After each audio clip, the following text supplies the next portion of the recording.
Hello guys, नमस्कार, सत श्री अकाल, कैम छो सभी ठीक ठाक। चलो स्टार्ट करते हैं। हमने अपनी टाइप्स के बारे में 2 टाइप्स पढ़ी थी कि हमारे पास अगर वन सरफेस कॉमन होता है तो हम उसमें क्या करें, एंड अगर हमारे पास एक भी सरफेस कॉमन नहीं होता है तो हम वहां पर क्या करें।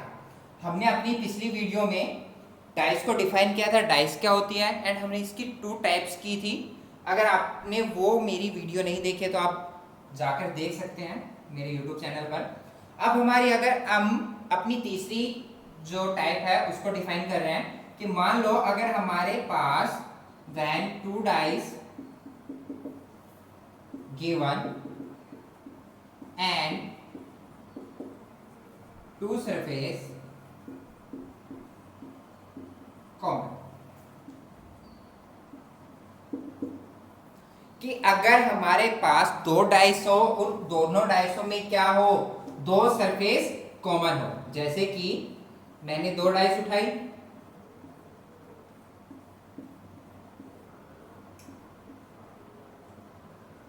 तो देखो आप ना मेरी ड्राइंग के ऊपर बिल्कुल भी मत जाना क्योंकि ड्राइंग मेरी बहुत ज्यादा खराब है। ओके, ये हो गई हमारी दूसरी डाइस। इतनी खराब ड्राइंग, सबसे खराब ड्राइंग बनाने का मुझे मेडल मिलना चाहिए। चलो जैसी भी है, अपनी है, अच्छी लगती है।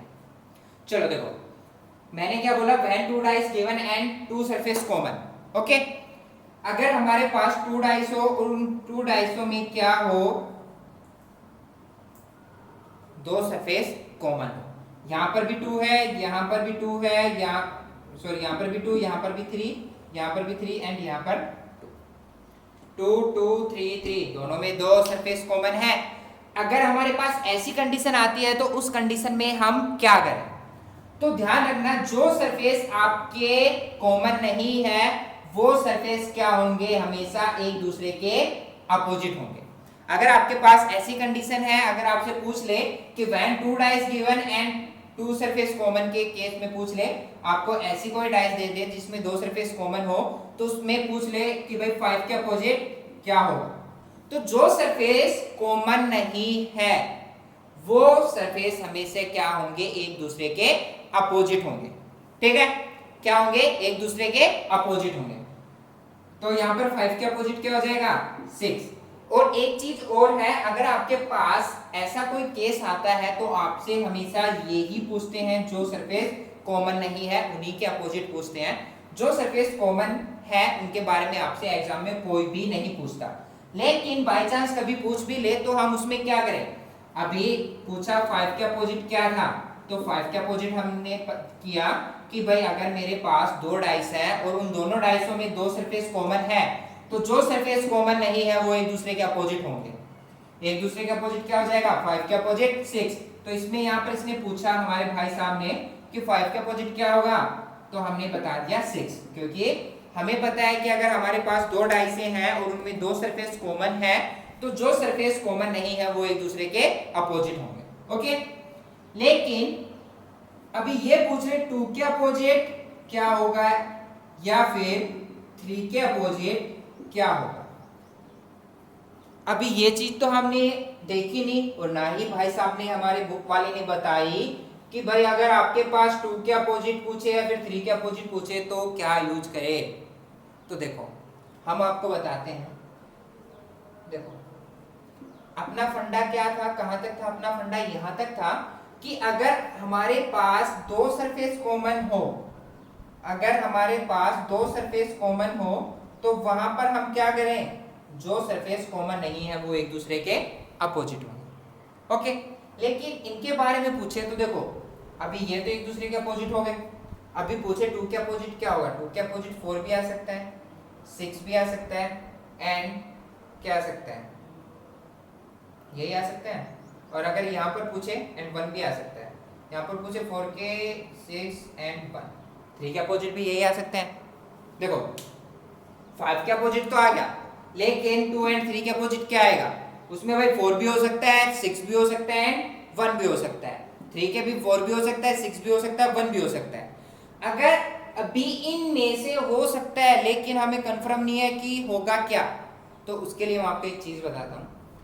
जो रीजनिंग होती है, मैंने आपको पहले भी बताई थी, आप मेरी पहली वीडियो में भी देख सकते हैं कि जो रीजनिंग होती है वो हमेशा रियल चीजों पर बिलीव करती है, रियल चीजों पर, ना कि काल्पनिक चीजों पर। रियल जैसे कि अभी मेरे पास ये मार्कर है हाथ में, मैं अभी बता सकता हूँ ये मार्कर अच्छा चलता है खराब चलता है। अभी इसमें इंक डल रही है तब तो ये अच्छा ही चल रहा है।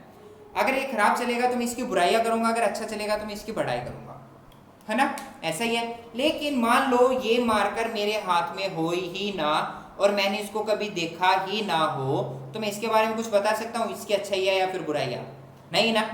क्यों? क्योंकि मैंने वो देखी नहीं है। अगर देखी नहीं है तो मैं सिर्फ सोच सकता हूँ, सपोज कर सकता हूँ। जैसे कि अगर हम एरोप्लेन की बात करें कि एरोप्लेन में इतनी सीटें होती होंगी, इतनी चीजें होती होंगी, ये चीजें मिलती होंगी, हम सिर्फ सपोज कर सकते हैं, हमें पता नहीं है रियल में कि वो चीज उसमें है या नहीं है।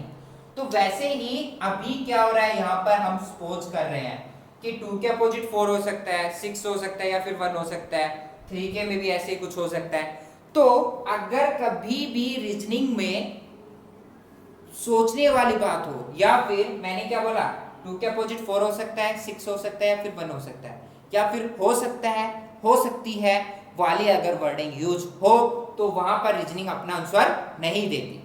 क्यों नहीं देती? क्योंकि रीजनिंग हमेशा रियल चीजों पर बिलीव करती है, काल्पनिक चीजों पर नहीं। सोचने वाली बातों पर कभी भी नहीं करेगी। अभी 4 हो सकता है, 6 हो सकता है, 1 हो सकता है, हम ये सिर्फ सोच रहे हैं, रियल तो नहीं हो सकता ना। तो यहाँ पर रीजनिंग अपना आंसर ना देके क्या बोल देती है, डोंट डिटरमाइन, या फिर क्या बोल देती है, डाटा है पर्याप्त है, या फिर निकालना है संभव है, या फिर आंकड़े, जो आंकड़े होते हैं वो पर्याप्त नहीं है, मतलब जो जानकारी है वो हमें पूरी नहीं मिली है, वो जानकारी हमें अधूरी दी गई है। अगर यहाँ पर 2 यहाँ पर होता, मान लो यहाँ पर 5 के अपोजिट मेरे पास 4 होता, 5 के जगह पर, तो मैं क्या बोल देता, 5 के अपोजिट क्या होगा, 2 होगा, सॉरी 4 के अपोजिट क्या होगा, 6 होगा। लेकिन अभी हमारे पास जो जानकारी है वो पूरी नहीं है, क्योंकि हम सिर्फ इस कंडीशन से जो अपोजिट नहीं है उसी के बारे में निकाल सकते हैं, इनके बारे में नहीं।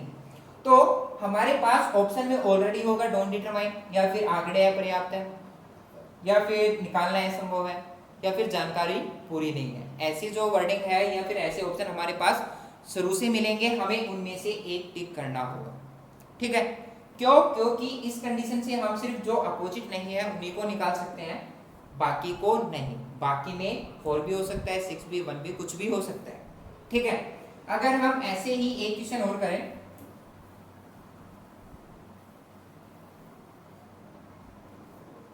हमारे पास 2 डाइस हैं,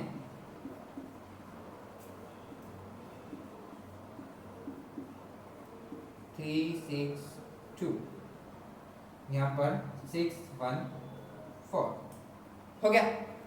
देखो ये अपने पास डाइस फर्स्ट, ये सेकंड। सबसे पहले तो ध्यान रखना, अगर आपके पास ऐसी कंडीशन है जिसमें 2 सरफेस कॉमन है, उसमें आपसे वो ही पूछेगा जो सरफेस कॉमन नहीं है। जैसे आपसे पूछेगा 1 के अपोजिट क्या होगा, तो यहाँ पर भी 6 है, यहाँ पर भी 6 है, एंड यहाँ पर भी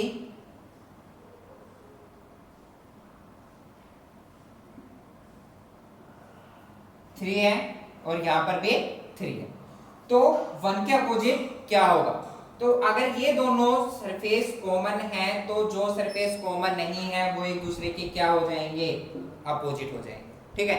लेकिन बाय चांस आपसे पूछ ले कि 6 के अपोजिट क्या होगा या फिर 3 के अपोजिट क्या होगा, तो हमारा क्या हो जाएगा, D and D, don't determine, निकालना असंभव। ओके, अभी क्या करते हैं, हमने जो अपनी 3 टाइप की है, उन तीनों टाइपों को कैसे यूज करें, कहां पे यूज होंगी, कैसे होंगी, वो कैसे करें, उनके बारे में पढ़ते हैं। ठीक है? हम सबसे पहले क्या कर लेते हैं, डाइस ले लेते हैं 3, 1 2 एंड 3, 3 2 1 हो गया। अभी अपने पास 3 डाइस हैं और इन डाइसों में हमने नंबर दे दिए कुछ भी। ओके, पहली डाइस अपने पास ये है, सेकंड डाइस ये है, एंड थर्ड डाइस हमारे पास ये। ओके, अभी मान लो इसमें पूछ ले कि 2 है, 2 के अपोजिट क्या होगा, 2 के अपोजिट हमारे पास क्या होगा। अभी सबसे बड़ी कंफ्यूजन तो ये है, अभी मैंने आपको कराया 2 डाइस उठा के और यहां पर आ गई 3 डाइस, तो हम इसको कैसे सोल्व करें। डरने वाली कोई बात नहीं है, हमने अपनी क्या की थी, फर्स्टली जिसमें 1 सरफेस कॉमन हो, सेकंड जिसमें 2 सरफेस कॉमन हो या फिर एक भी सरफेस कॉमन ना हो। हमने क्या किया था, ये चीज देखने के लिए हमने 2 डाइस उठाई थी और यहां पर भी हमें क्या करना है, वो ही 2 डाइस उठानी है। अभी आपके ऊपर डिपेंड करता है कि आप कौन सा रूल अप्लाई करते हो, ठीक है। अभी देखो आप सबसे पहले देखो इसमें और इस डाइस, इन दोनों डाइस को उड़ाते हैं, dice first and dice second, इनमें कौन सा रूल अप्लाई हो रहा है। यहाँ पर 6 है, यहाँ पर 6 है, 1 4 5 3, यहाँ पर 6, यहाँ पर 6, मतलब दोनों में क्या हो रहा है, एक सरफेस क्या है, कॉमन है, 1 सरफेस कॉमन है। अगर जो सरफेस 1 सरफेस कॉमन हो तो हम उसमें क्या करते हैं, जो सरफेस कॉमन है उनको एक दूसरे के अपोजिट रख देते हैं, फिर या तो क्लॉकवाइज चलते हैं या फिर एंटी क्लॉकवाइज चलते हैं। लेकिन ध्यान रखना होता है, यहाँ पर क्लॉकवाइज चल रहे हैं तो यहाँ पर भी क्लॉकवाइज, यहाँ पर एंटी क्लॉकवाइज तो यहाँ पर भी एंटी क्लॉकवाइज। मैं यहाँ से क्लॉकवाइज चला तो क्या आया, सबसे पहले 4, यहाँ पर क्लॉकवाइज चला तो क्या आया 3, आगे क्लॉकवाइज चला तो क्या आया 1 और इसके आगे क्लॉकवाइज चला तो क्या आया 5, हो गया। और लास्ट में हमने क्या किया था, जो सरफेस हमने बेस माना था उसके सामने हम वो अक्षर रख देंगे जो मिसिंग है। तो मिसिंग क्या था हमारे पास इन सारों में 2, तो हमने क्या करते हैं उसको 6 के अपोजिट रख दिया। अब इसने पूछा 2 के अपोजिट क्या होगा, तो यहाँ पर 2 के अपोजिट क्या आ रहा है 6,